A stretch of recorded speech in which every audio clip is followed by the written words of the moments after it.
Good morning. It doesn't bode very well, does it? Good morning, Saidlanders. How are you? We hope that you're well. I've been a bit quiet with videos because I had a very big, long video interview, an hour and a half, and yesterday, Sunday, I did a very big, important, and quite exhausting interview. But it's now Monday morning. I've just come off another interview that started quite early this morning. It's the 6th of February 2023. Why is my notation backwards? It's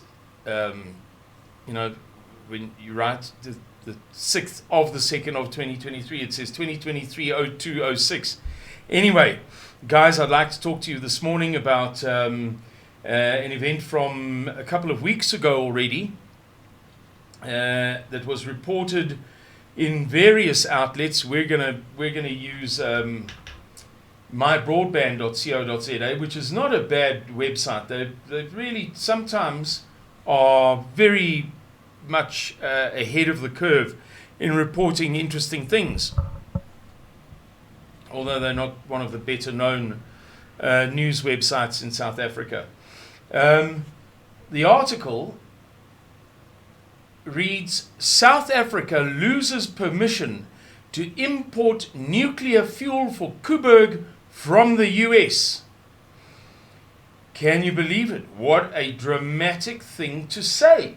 Well, let's dig a little bit into it. South African power utility Eskom Holdings, SOC Limited,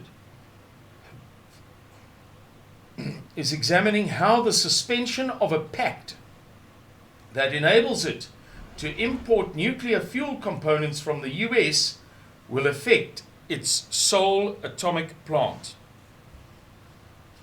The agreement for cooperation in peaceful uses of nuclear energy between the USA and South Africa expired on the 4th of December.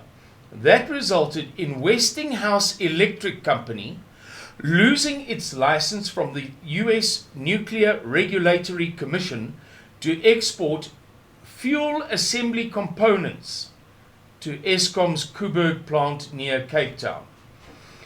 Eskom is exploring the implications of the withdrawal of the US NRC, that must be Nuclear Regulatory Commission, approval for Westinghouse, and what is needed to enable them to continue supplying fuel, the utility said in a reply to questions. Eskom doesn't anticipate that it will have to establish new fuel contracts due to this present issue, and no nuclear fuel shortage is expected at Koeberg in the immediate future, it said. The development may frustrate Eskom's efforts to end record nationwide power outages that are crimping the economy. The matter may be raised with US Treasury Secretary Janet Yellen, who is visiting South Africa this week. So, the long and the short of it is that we, South Africa, had an agreement with the USA whereby we could import from US suppliers nuclear fuel for Koeberg. And that agreement lapsed. And therefore the USA said that the supplier in question, Westinghouse, couldn't supply anymore.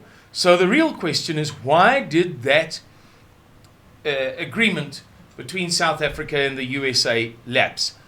Nobody seems to know. Nothing that I've read in the intervening 10 days since I first saw this has provided any sort of explanation of why the agreement lapsed. Could it just be that it's African National Congress being remiss, sleeping at the wheel? It wouldn't be the first time.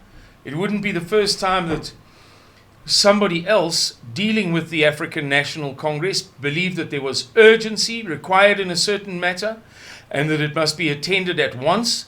And the African National Congress simply didn't get around to it and didn't think that there would be any consequences. Or there may be something more sinister to it. Is it that the US government has lost faith in Eskom and doesn't wish to be associated with supplying material to its one nuclear reactor? Does the USA have concerns about the safety of Koeberg? Or could it be a third thing that we can't think of? Nobody seems to know.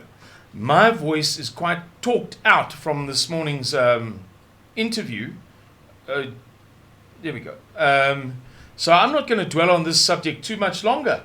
Let it suffice to say that I'm bringing to your attention this dramatic event, on the face of it dramatic. Perhaps it turns out not to be. But this fundamental thing that we are not allowed to import nuclear fuel for Koeberg from the USA anymore, and that the supplier in the USA no longer has permission to send to sell us nuclear fuel components.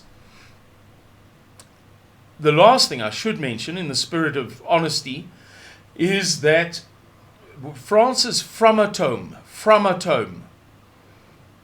company is also an approved vendor to Eskom, and apparently there are no ructions in that relationship at present. So no matter what happens, it looks as if Koeberg will be able to carry on regardless for the foreseeable future. And we needn't panic. Thank you very much for watching this video. Please like, share, subscribe, and if you would like to support Saitlander's work, visit saitlanders.org. Easy as that, saitlanders.org. Easiest address in the world, and see where you can donate there. We shall very much approve. We shall be very grateful. Thanks, everybody. Bye-bye.